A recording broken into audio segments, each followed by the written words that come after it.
Fellow students pushed the whole group project on me and thought that they would get away with it. Yes, right now.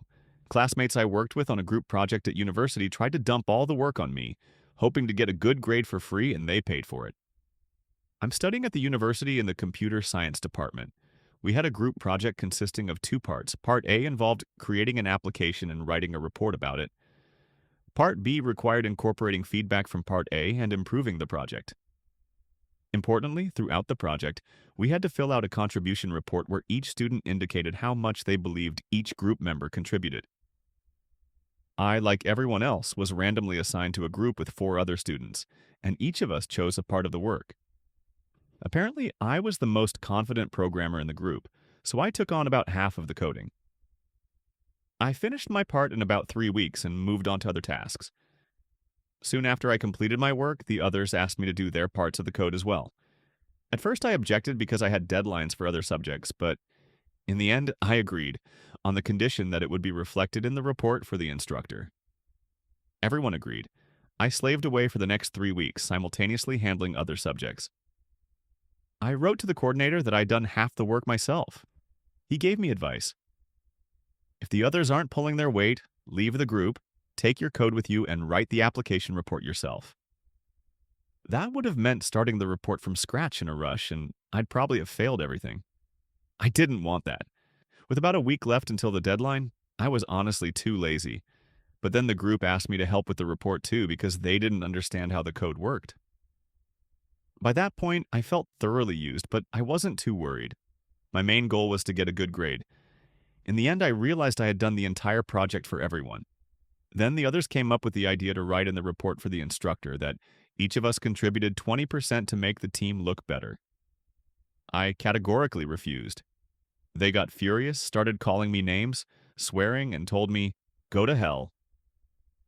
I sent my report to the instructor, giving myself 60% and the others 10% each, and decided that was it. Later, the coordinator wrote to me and asked if I had proof because they all claimed I did 0% while they each did 25%. I had worked over 150 hours on the code and another 50 hours on diagrams in the report, all while attending 20 hours of lectures per week for 7 weeks. That's an average of 4 extra hours a day on top of all my other assignments and responsibilities. I wasn't going to let that slide. I wrote to the coordinator and sent him a link to the GitHub where I shared the code with the team. GitHub is a version control system that shows who made what changes. I showed that all the commits, code versions, were made by me, proving I did all the work. Fortunately, we wrote the entire report on Google Drive, so I could see the edit history and sent screenshots of all the changes I made, proving I also wrote about 20% of the application report. He calculated everything and made an exception for our group, saying he'd give me the majority of the points for the work. I think I ended up with 65%, and they each got 11% for all of Part A. To pass the module, you needed at least 69%. It turned out I messed up a bit in the code, getting only about 50% of the points due to a serious mistake. I screwed up. If anyone's curious, I incorrectly implemented the MVC structure. But my parts of the report were nearly perfect, despite some spelling mistakes, typical for me, formatting issues, and so on. Their writing had serious flaws, but it was passable. When they found out their grades, they started calling me, emailing me, and bombarding me with messages for 3 hours straight. I was out walking and didn't have my phone, so I didn't respond. The coordinator sent them an email explaining that they had lied, and he had proof, so he adjusted the grades. I screenshotted all their messages and recorded all their voicemails, including the ones from earlier, where they repeatedly told me, "Go to hell." Well, I went. I sent all those messages to the coordinator and asked to be removed from the group. I knew it would mean more work, but I didn't want to deal with them anymore. He agreed and informed the other group members. At that stage, I left the group and decided to do Part B alone, taking all my code with me and revoking their access to everything. Naturally, I first asked the coordinator for permission, and he said it was fine since it was my work, and if I was no longer in their group, they couldn't use it. I fixed the code error in 2 weeks, then almost entirely rewrote the report from scratch and added a section about the fix, which took me about 7 weeks. Then, a couple of days before the deadline, the group started messaging me, begging me to come back, saying they really needed me and even offering money. I screenshotted everything and sent it to the coordinator just to keep him in the loop, but I ignored them. In the end, I submitted the project 2 weeks early and got 100% for all of Part B, which is honestly rare, especially for a group project done alone. Later that same day, I got an email from the university's plagiarism and collusion officer, not someone you want to hear from. The email said I was called to a hearing because an external commission reviewed the projects of my new group, i.e.,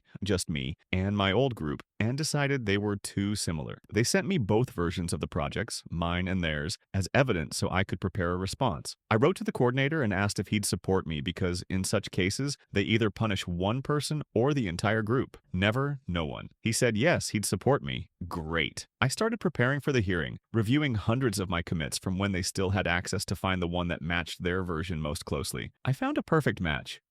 0 differences. Not a single character out of thousands of lines of code. I went to the hearing where the IT vice rector was present, a guy who could do whatever he wanted with us. My old group was given a chance to explain themselves. They started spouting nonsense like, "We did everything ourselves," and so on. That went on for about 10 minutes. Then it was my turn. I asked for permission to share my screen. The vice rector was like, okay, clearly surprised. I shared my screen and showed all the screenshots I had taken because some people at the meeting didn't even know we were acquainted, including their pleas for me to return and even their offers of money. And as if that wasn't enough, I showed how I downloaded the latest version of their project, and one of my commits from GitHub, ran a comparison in a verified tool, and commented on everything I was doing to make it clear. It took a little time, but as I expected, there were 0 differences. Everyone was stunned. One group member mumbled something, but I just laughed, and they quickly asked me to leave since I was no longer involved in the case.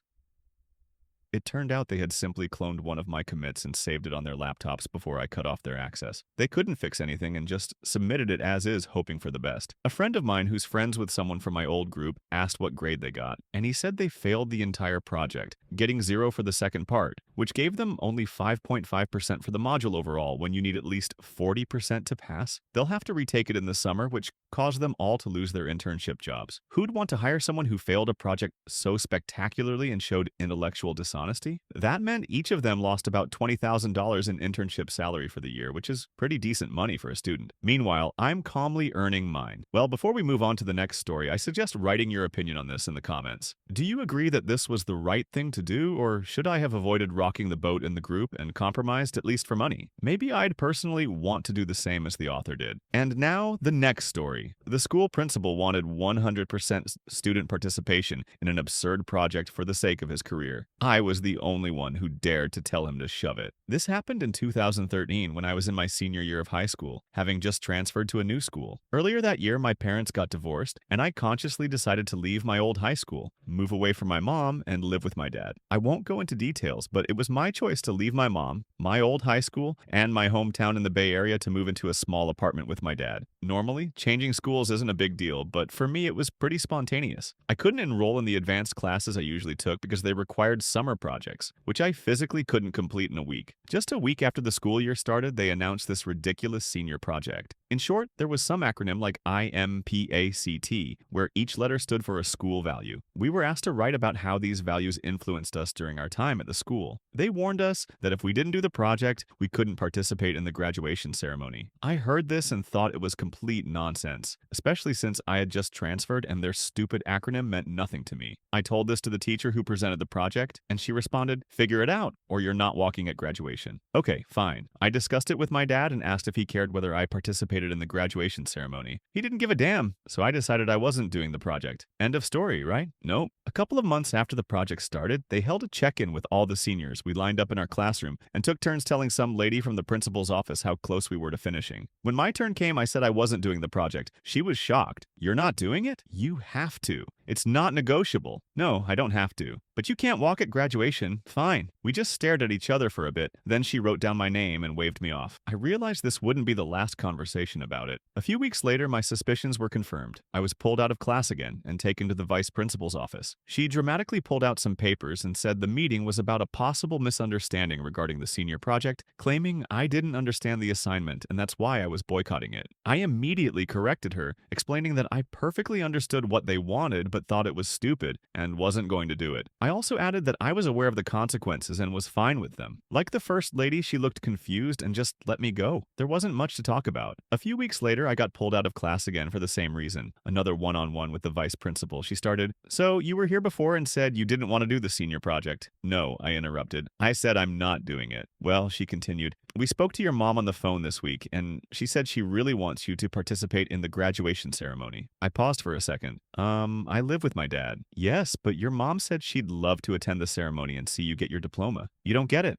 I said. I live with my dad for a reason. The look on her face could be perfectly described as the sound of a dial-up modem. After she collected her thoughts, she let me go back to class. At first, I wasn't doing the project because it was dumb, but the fact that the vice principal called my mom to pressure me was beyond the pale. Moreover, they tried to pressure me through a parent I don't even talk to. At that moment, I decided that no matter what, I wouldn't give in. To hell with the project. To hell with the school. To hell with their shady tactics. Alongside the irritation, I was also confused. Why the hell did they care so much that one person wasn't doing an optional assignment? I had been clear about it, but that wasn't the end. A couple of weeks later, I was called to the principal's office. For context, the principal was the kind of guy who tried to seem overly friendly and cheerful, but it came off as, to put it mildly, fake. When I arrived, he greeted me warmly in his usual manner, sat me down, and started, "So, I heard about this situation with your senior project. I get it, really. You're new, so our motto probably hasn't impacted you much. We talked to the project evaluators and decided you could do a simplified version. Just pick one letter from impact, do a project on it, and you're golden." He flashed me a wide, warm smile. No, sorry. He was still smiling. "I'm not doing it." His smile started to fade. "But you just need to pick one letter. It's not much." "Yeah, I got it. Still not doing it,"